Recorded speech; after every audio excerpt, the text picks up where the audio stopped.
दोस्तों, अगर आप एक सीएससी वीएलई हैं, कॉमन सर्विस सेंटर संचालक हैं, तो सन 2024 में अब आप लोग सीएससी के माध्यम से डीजीपे को किस प्रकार से यूज करेंगे।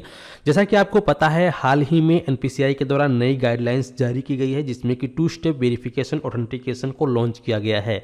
तो अगर आप एक सीएससी वीएलई हैं, कॉमन सर्विस सेंटर संचालक हैं, तो किस प्रकार से आप लोग डीजीपे लाइट को यूज करेंगे और किस प्रकार से अपने ग्राहकों को सर्विसेज प्रोवाइड करेंगे, इसके बारे में आज की इस वीडियो में कंप्लीट जानकारी मिलने वाली है।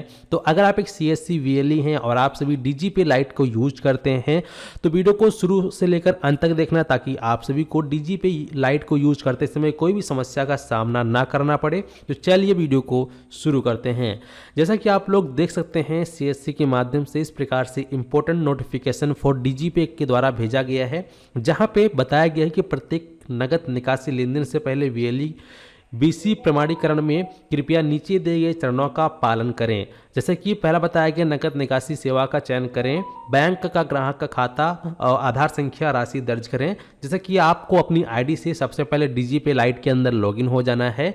लॉगिन हो जाने के बाद आप सभी इस प्रकार से आएंगे, यहाँ पे आपको मिलेगा सर्विसेज, इस पर क्लिक करना है और यहाँ आपको दिखाई देगा यूनिफाइड एपीएस, आपको इसी वाले ऑप्शन पे क्लिक करना है। अगर आपको मनी ट्रांसफर का काम करना है तो आप मनी ट्रांसफर पे क्लिक करेंगे और आप यहाँ से लोगों के बैंक अकाउंट में मनी ट्रांसफ़र कर सकते हैं। यहाँ पे सबसे पहले उसका मोबाइल नंबर आपको ऐड करना पड़ेगा, फिर बैंक अकाउंट को ऐड करना है और आपको वो अमाउंट आप जो है उस व्यक्ति के खाते में ट्रांसफ़र कर सकते हैं। ठीक है, अब हम बात कर लेते हैं कि अगर कोई व्यक्ति आपके पास आता है फिंगर के माध्यम से कैश विड्रॉल करवाने के लिए या फिर मिनी स्टेटमेंट चेक करवाने के लिए या बैलेंस इंक्वायरी करवाने के लिए, तो किस प्रकार से करेंगे। इसके लिए आपको सर्विसेज में आने के बाद यूनिफाइड एपीएस पर क्लिक कर देना है। जैसे ही आप इस ऑप्शन पे क्लिक करेंगे, इस ऑप्शन पे क्लिक करने के बाद ये आपसे आपका जो डेली बायोमेट्रिक ऑथेंटिकेशन है, डीबीए यानी कि डेली बायोमेट्रिक ऑथेंटिकेशन, वो यहाँ पर आपका हो गया। यानी कि आपको अपने फिंगरप्रिंट डिवाइस को अपने सिस्टम में पहले कनेक्ट कर लेना है, फिर आपके डिवाइस को ये पहले फाइंड करेगा। अगर आपका डिवाइस यहाँ पे फाइंड हो जाएगा तो फिर ऑथेंटिकेशन करना पड़ेगा आपको अपने फिंगर से। फिंगर ऑथेंटिकेशन जब आप हो जाएगा तो आपके सामने ऑप्शन आ जाएगा कैश विड्रॉल का, मनी स्टेटमेंट निकालने का और आपका बैलेंस इंक्वायरी का।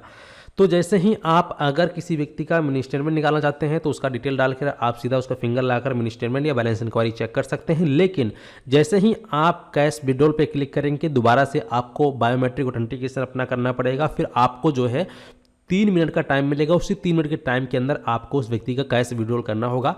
जैसा कि इस नोटिफिकेशन में बताया गया है, यदि वीएलई प्रमाणीकरण सफल होता है तो वीएलई के पास आरंभिक नगद निकासी लेनदेन को पूरा करने के लिए 3 मिनट का समय होता है। यदि वीएलई प्रमाणीकरण असफल होता है तो वीएलई को सीडब्ल्यू लेनदेन फिर से शुरू करना होता है, यानी कि कैश विड्रॉल फिर से शुरू करना होता है।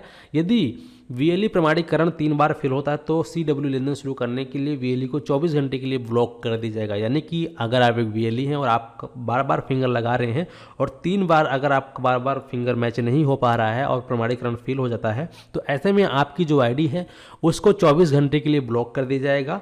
और अगर आप सफल रहते हैं तो फिर आपको 3 मिनट के भीतर सीडब्ल्यू यानी कि कैश विड्रॉल करना है। अगर नहीं करते हैं तो ऑटोमेटिक वो 3 मिनट के बाद स्वचालित रूप से रद्द हो जाएगा।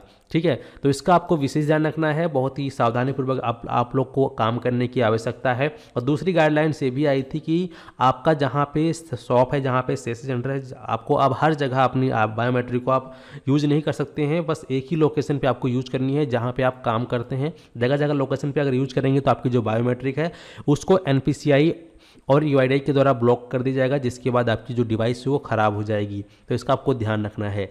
उम्मीद करते हैं कि आप लोग ऐसे समझ गए हैं। चलिए मिलते हैं आपको एक नए वीडियो में। धन्यवाद।